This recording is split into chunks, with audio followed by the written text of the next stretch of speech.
Hello friends, आज मैं आप लोगों को ये बताने जा रही हूँ कि आज की जो सबसे बड़ी समस्या चल रही है तो वो है मोटापा की समस्या।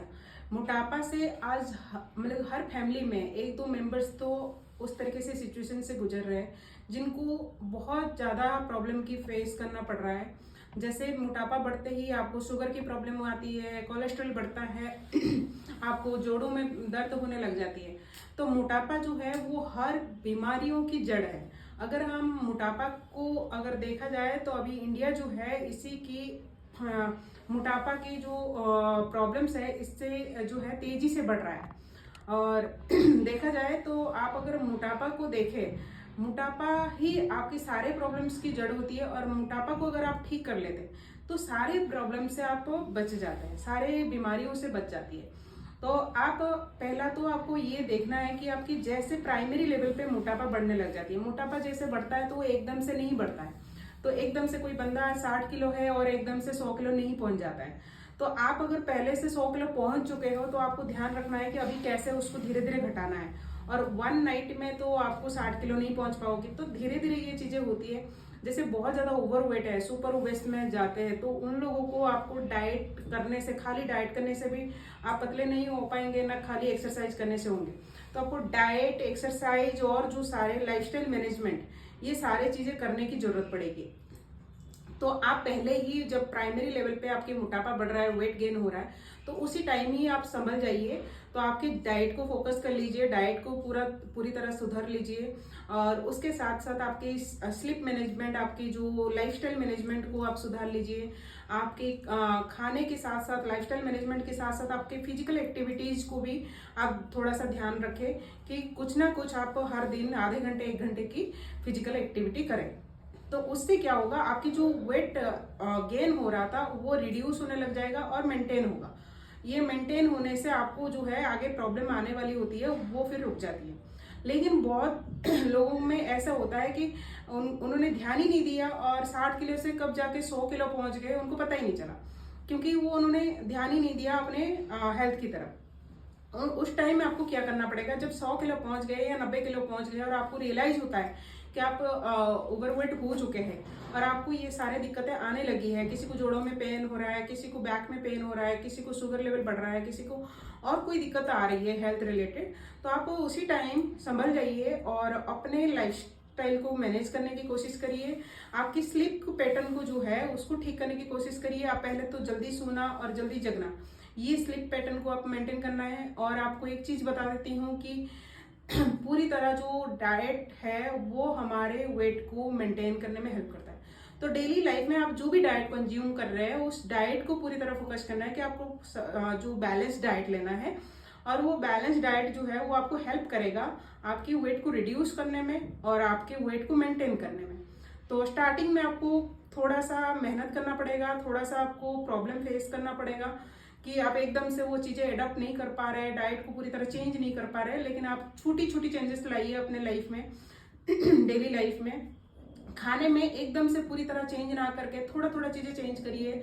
जैसे आप ब्रेकफास्ट में कोई पराठा ले रहा था तो वो आप कोशिश करें कि सुबह स्प्राउट्स में या स्प्राउट्स की बना हुआ चीला ले, या फिर आप दलिया, ओट्स या फिर कोई ऐसे मिलेट्स है जो वेजिटेबल्स के साथ ले सकते हैं। तो इस तरीके से आपको थोड़ा थोड़ा चीजें करके आपको डाइट में चेंज करने की जरूरत है।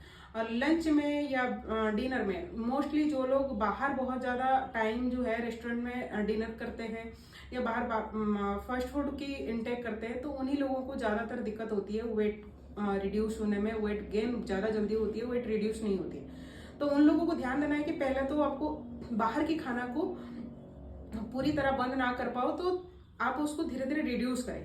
अगर आप फ्रिक्वेंटली बाहर की खाना कंज्यूम कर रहे हैं, रेस्टोरेंट की खाना ले रहे हैं, तो आप उसको धीरे धीरे ऐसे करिए कि हफ्ते में 1 बार जाइए।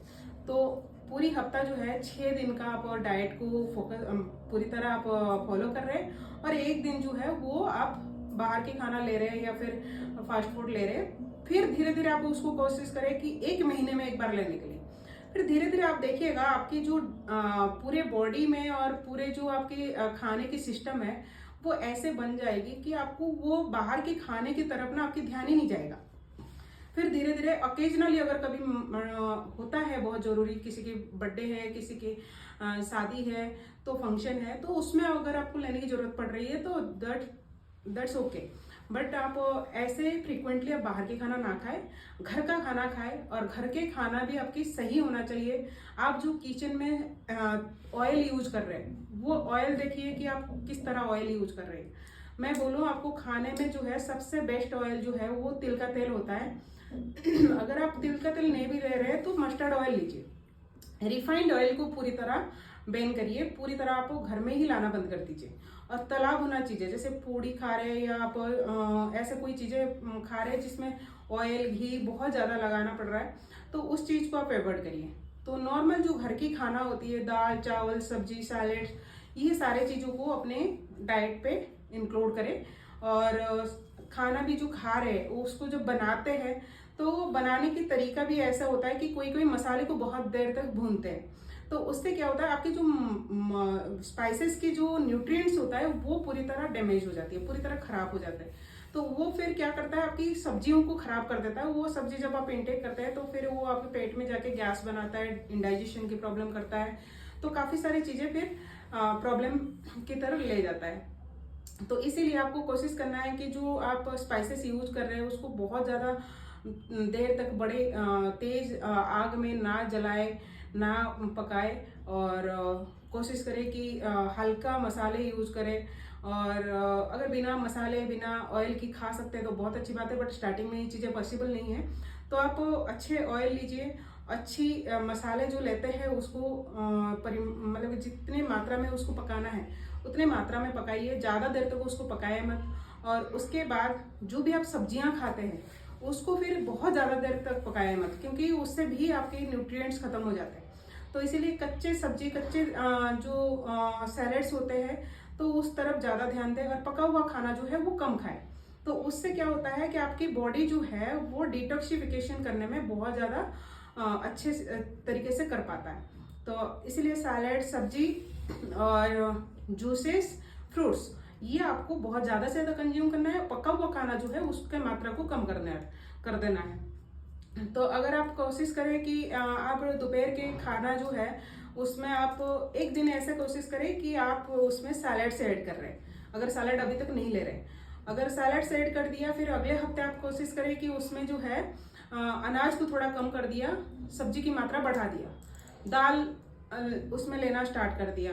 तो इसी तरह, और आप अगर किसी भी प्रकार के आपको ऐसे प्रॉब्लम्स है, आर्थराइटिस की प्रॉब्लम से गुजर रहे हैं, तो आप कोशिश करें कि चना, छोले, राजमा, ये सारे चीज़ को कुछ दिन के लिए अवॉइड करें। तो इससे क्या होगा कि आप जो भी वेजिटेबल्स ज़्यादा इंटेक करेंगे तो वो जल्दी से जल्दी खाना आपके पच जाएगा, और जल्दी से जल्दी आपकी बॉडी डिटॉक्सिफिकेशन करेगा। तो इससे आपके पेट में या आपके शरीर में टॉक्सिन्स बहुत ज़्यादा देर तक नहीं रहेगा, तो बैक्टीरिया, वायरस जो होते हैं वो ग्रो नहीं कर पाएंगे, तो शरीर अपने आप हील करने लग जाती है। तो मोटापा को अगर आपको दूर करना है तो आपको पहले, तो मैंने आपको पहले भी वीडियो में बताया है कि अल्कलाइन फूड को बहुत ज़्यादा से ज़्यादा लेना है, और फ्रूट्स, वेजिटेबल, सैलेड्स को बहुत ज़्यादा से ज़्यादा लेना है। अनाज को, पल्सेस को थोड़ा कम कर देना है, और मात्रा आपकी 80-20 रेशियो में रहना चाहिए। और साथ ही साथ आप अगर इस तरह डाइट लेते हैं और साथ ही साथ अगर एक्सरसाइज करते हैं, योग के अभ्यास करते हैं, सूर्य नमस्कार करते हैं, या रनिंग करते हैं, तो वॉकिंग करते हैं, तो ये आपका जो है मोटापा कम करने की गति को बढ़ा देता है। तो डाइट भी आप फॉलो कर रहे हैं और आप एक्सरसाइज भी कर रहे हैं, तो दोनों जब आप कंबाइन करके करने लग जाते हैं तो फिर आपके वेट जो है जल्दी से जल्दी रिड्यूस होने में लग जाता है। साथ ही साथ एक चीज़ आपको बताऊंगी, फास्टिंग को भी आपको इंक्लूड करना है अपने लाइफ में। अगर आप फ्रीक्वेंटली फास्टिंग नहीं कर पा रहे, या ओकेजनली ऐसा भी आप पूरे दिन की फास्टिंग नहीं कर पा रहे, आपको किसी को कोई हेल्थ रिलेटेड इशू है, किसी को गैस बन जाती है, तो अगर आप फास्टिंग पूरे दिन का नहीं कर पाते तो आप इंटरमिटेंट फास्टिंग जरूर करें। इंटरमिटेंट फास्टिंग ऐसा होता है कि आपके रात की खाना और सुबह की ब्रेकफास्ट के बीच में गैप रखनी होती है। तो ये जो गैप है ये मिनिमम 12 आवर्स और मैक्सिमम 18 आवर्स की गैप होना चाहिए। तो अगर आप शाम को 6 बजे तक डिनर कर देते हैं और अगले दिन आप 6 बजे तक कुछ भी नहीं इंटेक करते हैं, तो वो भी आपकी इंटरमीडिएट फास्टिंग होगा। लेकिन 6 बजे से 10 बजे तक या 8 बजे तक अगर आप सुबह 8 बजे या 10 बजे तक अगर आप कुछ फूड इनटेक नहीं करते, सिर्फ वाटर पे या किसी भी ऐसे लिक्विड पे रहते हैं, तो आपका जो है वो फास्टिंग भी इंटरमीडिएट फास्टिंग कहलाएगा। तो वो इंटरमीडिएट फास्टिंग जैसे आप शुरू करते हैं तो आपके तो पहला काम ऐसे हो जाएगा कि आपके शरीर बॉडी टॉक्सिन्स को फ्लश आउट करेगा। जो ओवरवेट होने के कारण जो फैट, अनवांटेड फैट आपके शरीर की कोई कोई जगह में जमा हुआ है, वो धीरे धीरे धीरे धीरे आपका रिड्यूस होने लग जाएगा। तो फैट जैसे रिड्यूस होगा और आपकी जैसे आपकी फैट रिड्यूस होने के कारण वेट लॉस होगा, तो आप देखिएगा कि आपकी जो डाइजेस्टिव सिस्टम है वो बहुत अच्छे से एक्टिवेट हो जाती है। तो डाइजेस्टिव सिस्टम एक्टिवेट होने के कारण आपके टॉक्सिन्स फ्लश आउट हो रहा है, टॉक्सिन फ्लश आउट होने के कारण आपकी वेट रिड्यूस हो रहा है, वेट रिड्यूस होने के कारण आपके जो रात की नींद है वो सही से हो रहा है, और रात की नींद सही होने के कारण आपकी पूरी तरह लाइफ जो है और लाइफ की जो शेड्यूल है वो आप मेंटेन कर पा रहे हैं। और जब ये चीजें आप कंटिन्यू 1 महीने 2 महीने 3 महीने 6 महीने तक करते रहेंगे, आप खुद ही देखिएगा जब आप ये इंटरमीडिएट स्टार्टिंग करते हैं इंटरमीडिएट फास्टिंग, आप एक लिस्ट बना लीजिए कि आपको क्या क्या इशू है, हेल्थ रिलेटेड इशू, उसको एक जगह चिपका के रख दीजिए। और इसी तरह अगर आप इंटरमीडिएट फास्टिंग करते हैं, डाइट करते हैं, एक्सरसाइज करते हैं और इसको पूरी तरह फॉलो करते हैं 1 महीने से लेकर 6 महीने तक, और 6 महीने के बाद आप उस लिस्ट को जब निकालेंगे, आप देखिएगा उस लिस्ट में से 10 प्रॉब्लम्स अगर पूरी तरह नहीं गया है तो एटलीस्ट 8 प्रॉब्लम तो आपकी गायब हो गया होगा। जो हेल्थ रिलेटेड इश्यूज है उससे बचना है। जो क्रॉनिक डिजीज की ओर जाता है, तो वो डिजीज को अगर आपको रोकना है तो आपको ये इंटरमीडिएट फास्टिंग, डाइट और एक्सरसाइज, ये तीनों चीजों को कंबाइन करके लेके चलना पड़ेगा। अगर आप ये तीनों चीजें साथ साथ करते हैं तो आपका जो हेल्थ रिलेटेड इश्यूज है, ये हेल्थ रिलेटेड इश्यूज जो है वो सॉल्व हो जाएंगे। जब ये प्रॉब्लम सॉल्व हो जाती है तो आपके जो थॉट्स है वो थॉट्स धीरे धीरे धीरे धीरे पॉजिटिव की ओर जाता है। जो अनवांटेड थॉट्स है, जो स्ट्रेस है, वो धीरे धीरे कम होने लगते हैं। जब आप स्ट्रेस आपका कम हो जाएगा, जब आप अनवांटेड थॉट्स आने बंद हो जाएंगे, आपके जो फोकस लेवल है वो बढ़ने लग जाएगा। जब आप फोकस लेवल बढ़ने लग जाएगा, कंसंट्रेशन बढ़ने लग जाएगी, तो आपकी प्रोडक्टिविटी, जो भी आप काम कर रहे हैं, स्टडी कर रहे हैं, काम कर रहे हैं, बिजनेस कर रहे हैं, नौकरी कर रहे हैं, तो उसमें जो प्रोडक्टिविटी है वो आपकी बढ़ जाएगा। तो उसमें आप देखिएगा कि आप उससे आगे बढ़ रहे हैं। जब वो करने लग जाते हैं तो ये धीरे धीरे जैसे इंप्रूव होने लग जाती है, तो आपका हर एक प्रॉब्लम सॉर्ट आउट होने के बाद आप देखिएगा कि सक्सेस की ओर आप जा रहे हैं।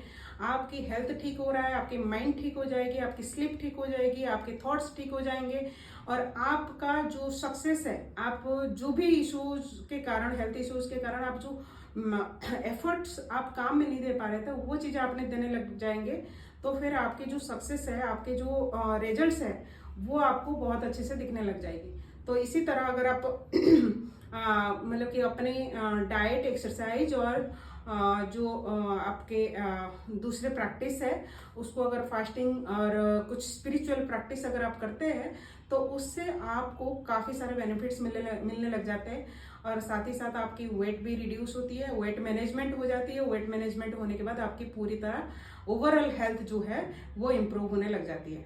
तो ये इस चीज़ को मैं आपको रिक्वेस्ट करूंगी, अगर आप इस चीज़ को कंटिन्यूअस 1 महीने से लेकर 3 महीने 6 महीने तक कंटिन्यू करते रहते हैं, तो फिर आप मोटापा जैसे इतना बड़ा प्रॉब्लम नहीं है, मोटापा जैसे प्रॉब्लम से आप बच सकते हैं। और मोटापा के कारण जो आने वाली बीमारी होती है, या फिर जो बीमारी से आप चल रहे हैं, वो बीमारी भी आपकी ठीक हो जाती है। तो ऐसे करिए और आप अपने आप को स्वस्थ रखिए। और अभी तक अगर मेरे चैनल को आपने सब्सक्राइब नहीं किया है और ऐसे हेल्थ रिलेटेड अपडेट्स पाने के लिए मेरे जो यूट्यूब चैनल को आप सब्सक्राइब कर लीजिए, शेयर कर लीजिए, लाइक कर लीजिए। Thank you so much.